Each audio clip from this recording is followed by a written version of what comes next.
स्वागत है आपका ईटी नाउ स्वदेश पर। मैं हूं आपके साथ पूजा त्रिपाठी और आप देख रहे हैं गुड मॉर्निंग स्वदेश। और आगे हम आपको बताएंगे सुबह सुबह के पहले संकेत ग्लोबल मार्केट से। एशियाई बाजारों की शुरुआत कैसी चल रही है ये भी आपके सामने रखेंगे। साथ ही खबरों वाले शेयर्स और नतीजों के लिहाज से आज एक्शन कहाँ दिख सकता है ये भी शरद आपको कुछ ही देर में हमारे साथ जुड़ेंगे, वो आपसे चर्चा करेंगे। इसके अलावा ब्रोकरेज हाउस की रिपोर्ट्स, कमोडिटी मार्केट का पूरा एक्शन एक एक करके आपके सामने रखेंगे।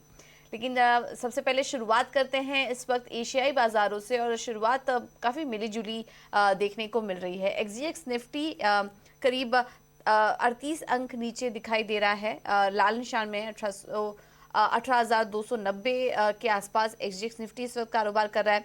चीन के बाजार भी कमजोर हैं, यहाँ पर करीब 10 अंकों की वीकनेस दिखाई दे रही है। हांगकांग के बाजारों में भी कमजोरी है, लेकिन निकाई के बाजार का देखेंगे तो वहां पर 200 अंकों की तेजी इस वक्त देखने को मिल रही है। और जापान में कुछ इकोनॉमिक डेटा भी आए हैं, वहां पर जीडीपी के आंकड़े जो आए हैं उसमें अनुमान से ज्यादा बढ़त देखने को मिली है।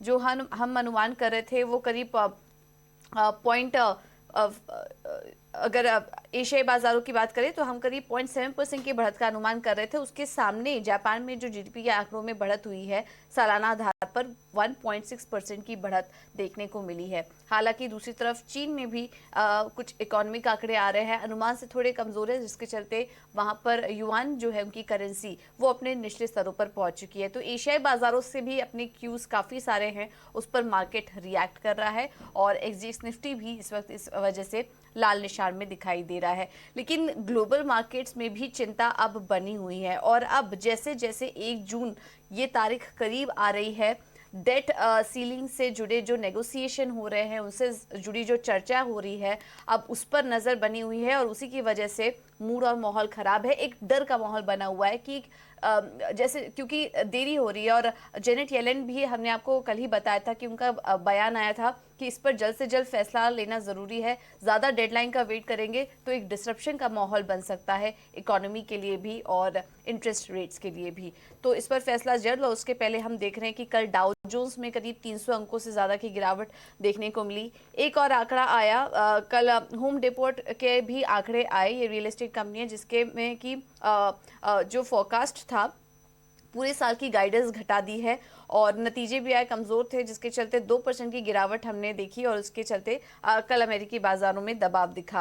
अप्रैल रिटेल बिक्री के भी आंकड़े आए वहां पर, और वहां पर भी कमी थी। 0.8% का हमारा अनुमान था, 0.4% के आंकड़े देखने को मिले। तो जो इकोनॉमिक इंडिकेटर भी आ रहे हैं वो भी इस वक्त कमजोर ही हैं, और डेट सीलिंग पर चर्चा तो लगातार बनी हुई है। हालांकि प्रेसिडेंट अभी भी काफी पॉजिटिव हैं और इस पर चर्चा और नेगोशिएशन प्रॉपर तरीके से हो सके, इस वजह से उन्होंने जो अपनी विदेशी यात्रा थी वो भी छोटी कर दी है कि इस पे फैसला जल्द से जल्द हो पाए। तो दुनिया भर की नजर इस वक्त डेट सीलिंग के फैसले पर टिकी हुई है।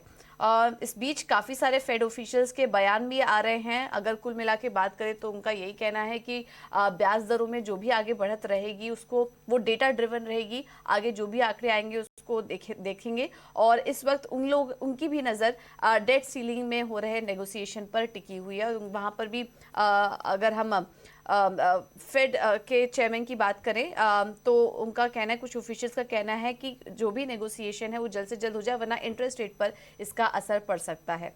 तो ये कुछ बयान निकल कर आ रहे हैं। और इस बीच ईसीबी की तरफ से भी कुछ बयान आ रहे हैं। उनका कहना है कि मई बैठक में 0.50% की बढ़त का समर्थन वो कर रहे थे। जब तक 4% लक्ष्य नहीं पहुंच जाते तब तक ब्याज दरों में बढ़त वो जारी रखेंगे। तो कहीं ना कहीं दुनिया भर के जो ग्लोबल बयान आ रहे हैं सेंट्रल बैंकों के, उनका यही कहना है कि आगे जो चाल रहेगी वो डेटा ड्रिवन रहेगी। बहुत जल्दी रेट कट पर फैसला लेना भी बहुत जल्दबाजी होगी। अभी ब्याज दरों में बढ़त जारी रहेगी जब तक महंगाई को लेकर वो कंफर्टेबल सिचुएशन में नहीं आ जाते। और ये व्यू दुनिया भर के सेंट्रल बैंकों का बन रहा है। इस वजह से हमने जो इसका असर कमोडिटी और बॉन्ड मार्केट में भी देखा। बॉन्ड यील्ड्स में हल्की तेजी आई, डॉलर इंडेक्स में हल्की तेजी आई, और जिस तरह से ब्याज दरों में इस वक्त जो रेट कट है उसको पर ज़्यादा समर्थन नहीं आ रहा है, तो उसके चलते हमने देखा गोल्ड $2000 के नीचे फिसल चुका है। दूसरी तरफ कच्चे तेल की बात करें तो वहाँ पर भी वीकनेस आई है। चीन में जिस तरह से धीमी ग्रोथ के आंकड़े नज़र आ रहे हैं उसके चलते हमने वहां पर दबाव देखा, कच्चे तेल में गिरावट देखी। दूसरी तरफ एक और चीज आई, आईईए ने ग्लोबल ऑयल डिमांड का जो सालाना अनुमान था वो भी बढ़ा दिया है। यूएस ने भी कंजम्पशन बढ़ाने की बात की है, लेकिन उसका असर कच्चे तेल पर नहीं दिखा और कच्चा तेल जो है वो चीन के आंकड़ों पर ज़्यादा रिएक्ट करता हुआ नजर आया, इस वजह से हमने वहाँ वीकनेस देखी। ओवरऑल बात करें तो संकेत कमज़ोर हैं और कॉशियस हैं ग्लोबल दुनिया भर के बाजार, और नज़र टिकी हुई है डेट सीलिंग के फैसले पर। अब आगे बढ़ते हैं और एफआईएस और डीआईएस के भी आंकड़े एक बार आपको बता देते हैं। एफआईएस लगातार कैश मार्केट में खरीदारी कर रहे हैं। भारतीय बाजारों में रुझान लगातार बना हुआ है। 14वें दिन खरीदारी का आंकड़ा था, करीब 22,000 करोड़ तक की खरीदारी एफआईएस की तरफ से देखने को मिली है।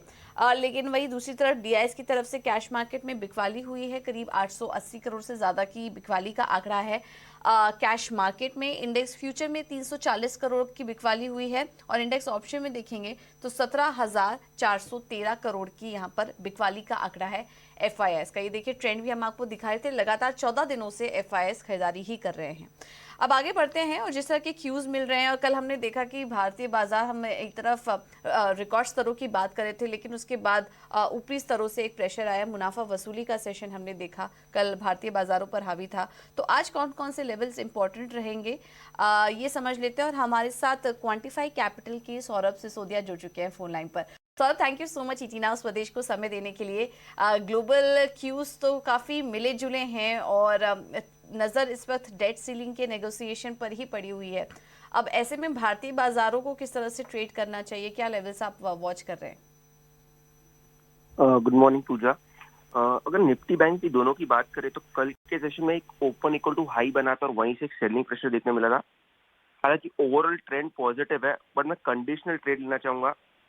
कल का जो हाई था दोनों निफ्टी बैंक निफ्टी में, अगर वो क्रॉस होता है तो एक फ्रेश लॉन्ग ट्रेड बनाने की सलाह होगी। तो निफ्टी में जो कल का हाई था लगभग 18,432 था, उसके ऊपर जाता तो वापस फ्रेश लॉन्ग इनिशिएट करने की सलाह होगी। Stop loss in that case रहेगा 18,350 और टारगेट रहेगा 18,600 तक। बैंक निफ्टी में जो कल का हाई है लगभग 44,140 150 के आसपास है, उसके ऊपर जाता तो वापस फ्रेश लॉन्ग बनाने की सलाह होगी। स्टॉप लॉस रहेगा 44,000 और टारगेट रहेगा 44,500। बिकॉज ओवरऑल मार्केट की ट्रेंड पॉजिटिव है, बट इतने बड़े रनअप के बाद एक कंसोलिडेशन, थोड़ा सा pull back till 20 moving average ही पॉसिबल है।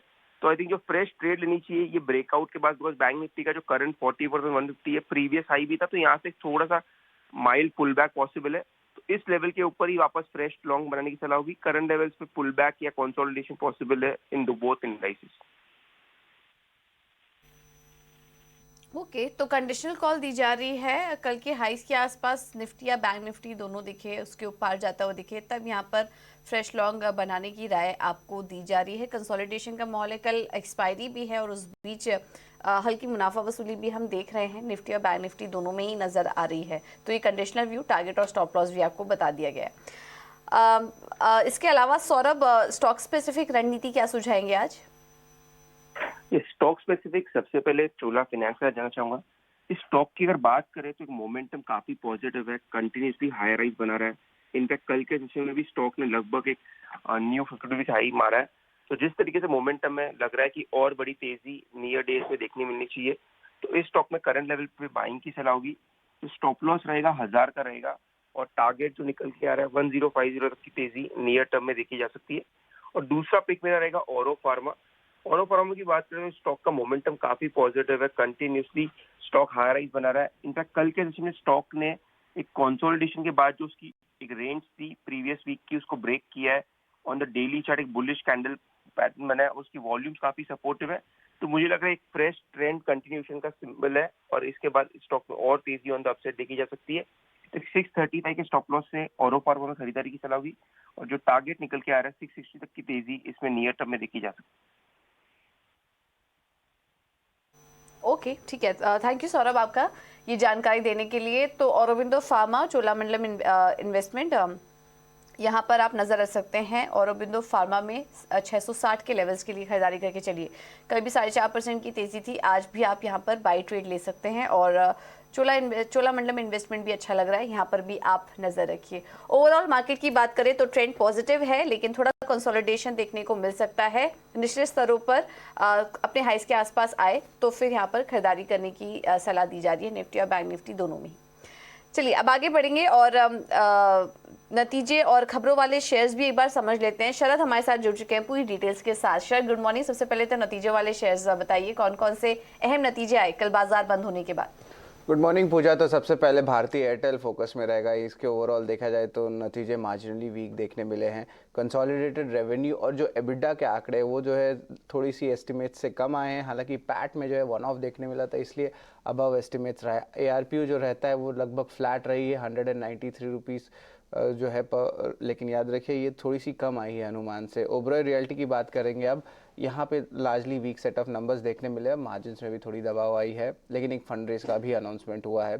केम्प्लास सनमार्क के लेकिन really weak set of numbers देखने मिले हैं। और चाइना में जो इंपोर्ट्स है उसमें बढ़ोतरी देखने मिली और आगे जाते हुए गाइडेंस भी थोड़ी सी वीक है। मेट्रोपोलिस हेल्थ केयर के आंकड़े बात करें तो largely inline set of number है और फोकस ऑफकोर्स कमेंट्री में रहेगा जो उनके नॉन कोविड बिजनेस का है। इंडियन ह्यूम पाइप्स, हालांकि देखा जाए तो नंबर्स थोड़े से मिले जुले लग रहे हैं, लेकिन इंपॉर्टेंट बात यह है कि जो ओवरऑल सेंटिमेंट है चेन्नई बाइंग और फंड हाउसेस का, इसमें अभी भी स्ट्रेंथ और स्टॉक में तेज़ी देखने मिली है। जेके पेपर के वीक सेट ऑफ नंबर्स देखने मिले हैं, लेकिन याद रखिए fourth quarter generally paper companies के लिए स्ट्रांग होता है, तो यहाँ पे नेगेटिव रिएक्शन देखने मिल सकता है। जिंदल स्टील के बारे में बात करें तो वीक सेट ऑफ नंबर्स आई है, स्पेशली जो ऑपरेशनल नंबर्स है वहाँ पे रियलाइजेशंस कम हुई है। CCL प्रोडक्ट्स के largely inline set of numbers आए हैं, जहाँ पे रेवेन्यू लगभग 40% का उछाल देखने मिला है। क्रेडिट एक्सेस ग्रामीण में बात करें तो पैट में जो है लगभग 82% का ग्रोथ आया है। एम्बर एंटरप्राइजेस की भी नंबर्स आए हैं, गुड सेट ऑफ नंबर्स आए हैं। टॉप लाइन 55% का ग्रोथ किया है और स्टॉक में पिछले 2 सेशन में अच्छी तेज़ी देखने मिली है। और काइंस टेक यहाँ पे देखें तो बहुत अच्छी नंबर्स आई हैं, प्रॉफिट जो है डबल हो चुकी है। और इसके अलावा इम्पॉर्टेंट बात ये भी है कि LIC हाउसिंग फाइनेंस के नतीजे आए थे और वो बहुत शानदार नतीजे देखने मिले थे। NI पैट दोनों जो है एस्टिमेट से बेटर आए हैं और जो एसेट क्वालिटी है वहाँ पे भी एक अच्छी इंप्रूवमेंट देखने मिली है। तो ओवरऑल जो है मिक्स सेट ऑफ नंबर्स देखने मिल रही है और हम लोग जो है towards the fag end of the earning season आ रहे हैं, तो और ज़्यादा ब्रॉडर मार्केट्स के जो नंबर्स हैं वो अब आने लगेंगे। बिल्कुल। तो लास्ट लेग है अब अर्निंग सीजन का और हम देख रहे हैं कि इस बीच काफ़ी सारे अर्निंग फ्लोज आ रहे हैं और उसमें जो अहम नतीजे हैं उसका एनालिसिस अभी शरद आपको करके बता रहे थे। शरद, इसके अलावा खबरों वाले शेयर्स कौन कौन से हैं? स्टॉक्स आज फोकस में रहेंगे और सुप्रीम कोर्ट की हियरिंग है आज 10:30 बजे से, जहाँ पे 2 चीज़ हो रही है। PILs हो रही है जहाँ पे वो इन्वेस्टिगेशन करने वाले हैं हिंडनबर्ग मैटर का, और दूसरा है सेबी की प्ली जहाँ पे एक्सटेंशन हो सके टाइम की, जहाँ पे रिपोर्ट को सबमिट किया जाए। तो ये इंपॉर्टेंट डेवलपमेंट रहेगा, लेकिन आप जुड़े रहिएगा 18 हाउस स्वदेश के साथ और हम लोग टाइमली अपडेट्स आपको देते रहेंगे। ओबरॉय रियल्टी की बोर्ड मीटिंग में अप्रूवल हुई है 1500 करोड़ जुटाने के लिए NCD द्वारा। JK लक्ष्मी सीमेंट भी फंड रेजिंग एक्सपेक्ट कर रही है May 19 के मीटिंग में। पेटीएम में भी जो है मैनेजमेंट चेंज नहीं कह सकते, लेकिन एक मैनेजमेंट कह सकते हैं एलिवेशन आई है, जहाँ पे भावेश गुप्ता को जो वाइस प्रेसिडेंट है अब उनको चीफ ऑपरेटिंग ऑफिसर और प्रेसिडेंट बना दिया गया है कंपनी का। IRB इंफ्रा जो उनकी इंपॉर्टेंट गंगा एक्सप्रेसवे की SPV है, उसमें जो उन्होंने NCDs रेस किया लगभग 540 करोड़ का, और ऑफकोर्स 50-50% ऑलमोस्ट ये रेशियो है, ये कंपनी के बीच है और एक GIC एफिलिएट के बीच है। जो GIC जो है आपकी इन्वेस्टमेंट आर्म सिंगापुर गवर्नमेंट का है। इसके अलावा स्पाइसजेट की भी आज एक इंसॉल्वेंसी केस है, जहाँ पे NCLT की आज हियरिंग होने वाली है, तो स्टॉक पे ज़रूर फोकस रखिएगा। BPCL भी अपनी रिफाइनरी एक्सपेंशन और प्रोजेक्ट्स पे फोकस वाले, और उन्होंने बिना रिफाइनरी इथिलीन प्रोजेक्ट को लगभग 49,000 करोड़ का ये प्रोजेक्ट है उसकी अप्रूवल दे दी है, तो स्टॉक को ज़रूर फोकस में आप रखिएगा। लेकिन ओवरऑल जो है न्यूज़ स्पेसिफिक अगर देखा जाए तो अर्निंग स्पेसिफिक मूवमेंट आज ज़्यादा देखने मिलेगा। ठीक है। तो अर्निंग स्पेसिफिक मूवमेंट आज ज़्यादा एक्सपेक्टेड है, ढेर सारे नतीजे भी आए हैं, तो उस पर हमारी नज़र बनी रहेगी। बहुत बहुत शुक्रिया शरद आपका ये सारी जानकारी देने के लिए। ये बात करते हैं कमोडिटी मार्केट की, क्या रणनीति अपनाएं वहाँ पर, ये बताने के लिए केडिया कमोडिटीज से अजय केडिया हमारे साथ मौजूद हैं। Ajay, thank you so much समय देने के लिए अपना।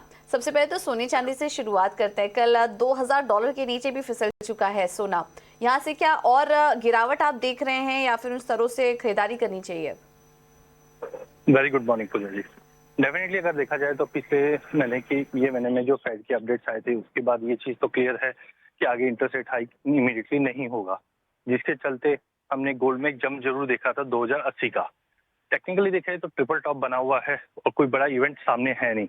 डॉलर इंडेक्स में हमने वापस एक रिकवरी देखी 102.50 के ऊपर आने की, कंटिन्यू सस्टेन कर रहा है, जिस वजह से टेंशन डेट सीलिंग और सब लगा हुआ है। तो टेक्निकली मुझे लगता है 1970 तक का लेवल अभी भी गोल्ड में पॉसिबिलिटी है। तो आज उसी को देखते हुए कल की जो गिरावट है वो कंटिन्यू रहेगी, थोड़ा बाउंस मिल सकता है। 60,500 पे गोल्ड बेच के चलेंगे, 60,750 का स्टॉप लॉस रखेंगे, 60,000 तक के लेवल गोल्ड में मिल जाएंगे। वहीं अगर चांदी की बात करें तो चांदी में ज्यादा हमने वीकनेस देखी है, जिस ढंग से बेस मेटल में गिरावट बनी थी।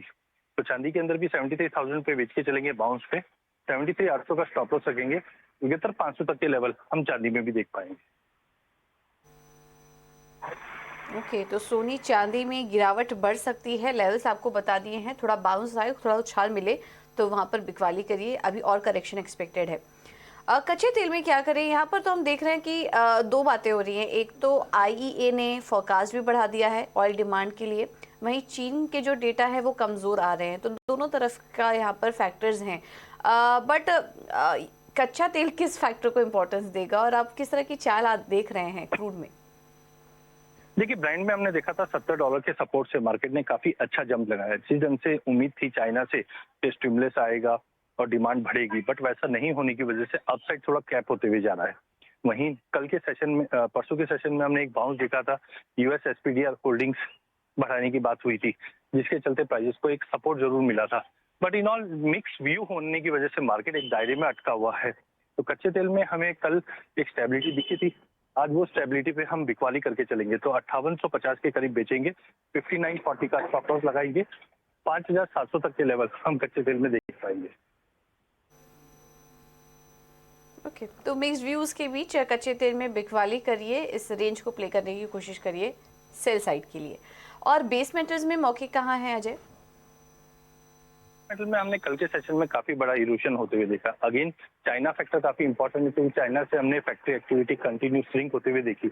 उम्मीदें थी कि चाइना से कुछ ना कुछ स्टिमुलस आएगा, बट अभी तक कुछ ऐसा फैक्टर हुआ नहीं। लास्ट वीक हमने देखा चाइना ने रेट में तो अनचेंज रखा था, बट कहीं पे भी कोई बूस्टअप नहीं हो पाया, जिसकी वजह से हमने काफी बड़ा फॉल देखा। नो डाउट इन्वेंट्री काफी ज्यादा लोअर लेवल्स पे है, जो आगे जाके सपोर्ट दे सकती है, बट टाइमिंग की लेवल्स के नीचे होने की वजह से कॉपर और जिंक में बिकवाली कंटिन्यू रहेगी। तो 719 पे कॉपर को बेचिए, 723 के स्टॉप लॉस से 712 का इमीडिएट सपोर्ट रहेगा। जिंक के अंदर भी 227 पे बेच के चलिए, 230 के स्टॉप लॉस से 222 तक का टारगेट हम देख पाएंगे। ओके, ठीक है Ajay, thank you so much आपका समय देने के लिए और ये रणनीति सुझाने के लिए। तो आज कमोडिटी मार्केट में दबाव रहेगा, हर एक सेगमेंट में बिकवाली करके चलिए। यहाँ पर बेस मेटल्स में भी, कच्चे तेल में भी और सोने चांदी में भी आपको सेल साइड की ही रणनीति आज अजय सुझा रहे थे। ठीक है, तो ये है कमोडिटी मार्केट की बात। अब आगे बढ़ेंगे और ब्रोकरेज हाउस के रडार पर कौन कौन से स्टॉक्स हैं एक एक करके आपको ये भी बता देते हैं। और सबसे पहले तो है LIC हाउसिंग फाइनेंस, ये स्टॉक फोकस में है आज, काफ़ी ढेर सारी रिपोर्ट्स आई हैं। CLSA ने खरीदारी की राय दी है और टारगेट प्राइस भी बढ़ा दिया है, 520 से बढ़ाकर 550 का दिया है, तो इस पर आप नज़र रखिए। जेफरीज ने भी खरीदारी की राय अपनी मेंटेन रखी है और लक्ष्य देख रहे हैं 500 का। इनका मानना है कि मुनाफे के फ्रंट पर और मार्जिन्स में भी काफ़ी अनुमान से बेहतर नतीजे देखने को मिले हैं। वहीं मॉर्गन स्टैनली ने LIC हाउसिंग फाइनेंस पर अंडरवेट की राय अपनी बरकरार रखी है और लक्ष्य देख रहे हैं 320 का।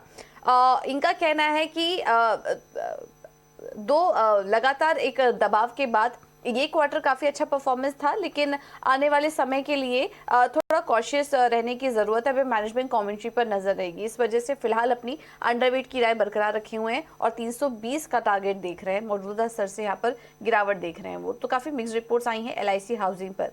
JSPL पर मॉर्गन स्टैनली की रिपोर्ट आई है, अंडरवेट की राय बरकरार रखे हुए हैं, लक्ष्य देख रहे हैं 560 का और इनका कहना है कि कामकाजी मुनाफा उम्मीद से काफी कम था, एक्सपेंसेस काफी ज्यादा बढ़े हुए थे, तो कमजोर प्रदर्शन देखने को मिला है JSPL का। भारती एयरटेल, यहाँ पर क्रेडिट स्विस की रिपोर्ट आई और इनका कहना है कि नतीजे अनुमान के मुताबिक ही थे, इस वजह से अपनी आउट परफॉर्म की राय बरकरार रखी हुई है और लक्ष्य भी 950 का देख रहे हैं एयरटेल पर। वहीं भारती एयरटेल पर जेफरीज ने भी अपनी खरीदारी की रेटिंग मेंटेन रखी है और 900 का टारगेट देख रहे हैं। उनका कहना है कि रेवेन्यू और एबिटा अनुमान के मुताबिक है, लेकिन प्रॉफिट अनुमान से बेहतर नजर आया है एयरटेल का, ये जेफरीज की राय है। और मॉर्गन स्टैनली की भी एयरटेल पर राय ओवरवेट की ही है, यहाँ पर वो 860 का टारगेट देख रहे हैं और यहाँ पर इनका कहना है कि कामकाजी मुनाफे में थोड़ा मिस यहाँ पर देखने को मिला है। अब बात करते हैं IOCL की, यहाँ पर भी दो रिपोर्ट्स आई हैं। जेफरीज ने होल्ड की राय दी है, टारगेट बढ़ा दिया है, 80 से बढ़ाकर 85 का टारगेट देख रहे हैं और वही मॉर्गन स्टैनली ने IOCL में ओवरवेट की राय अपनी बरकरार रखी है, लक्ष्य देख रहे हैं 100 रुपए का। तो ये कुछ ब्रोकरेज हाउस की रिपोर्ट है, यहाँ पर आप नजर रखिए और इसके अलावा भी ढेर सारी रिपोर्ट्स आई हैं। एक आपको पीवीआर की भी रिपोर्ट बता देते हैं। सीएलएसए ने बाई की राय दी है, लेकिन टारगेट प्राइस घटा दिया, 2500 से घटाकर 2015 का टारगेट पीवीआर पर दिया है। तो इसके चलते आज पीवीआर फोकस में रह सकता है। अब आगे बढ़ते हैं और कुछ टॉप ट्रेडिंग आइडियाज भी आपके सामने रखेंगे एक एक करके। रेलिगेयर की तरफ से जो कॉल्स हमें मिल रही है उसमें पहला है औरोबिंदो फार्मा, खरीदारी करके चलिए 675 का होगा टारगेट, स्टॉप लॉस सुझा रहे हैं 623 का। और ताज जीवीके में भी खरीदारी करने की राय है, 258 का होगा टारगेट, स्टॉप लॉस सुझा रहे हैं 230 का। होटल शेयरों में कल अच्छी तेजी थी, आज भी आप वहां नजर रख सकते हैं। 5 पैसे कैपिटल ने हुडको में खरीदारी करने की राय दी है, 62 का होगा लक्ष्य, स्टॉप लॉस सुझा रहे हैं 56 रुपए का। और जिंदाल स्टील में बिकवाली की राय ये देख रहे हैं, 542 का होगा टारगेट, स्टॉप लॉस सुझा रहे हैं 573 का।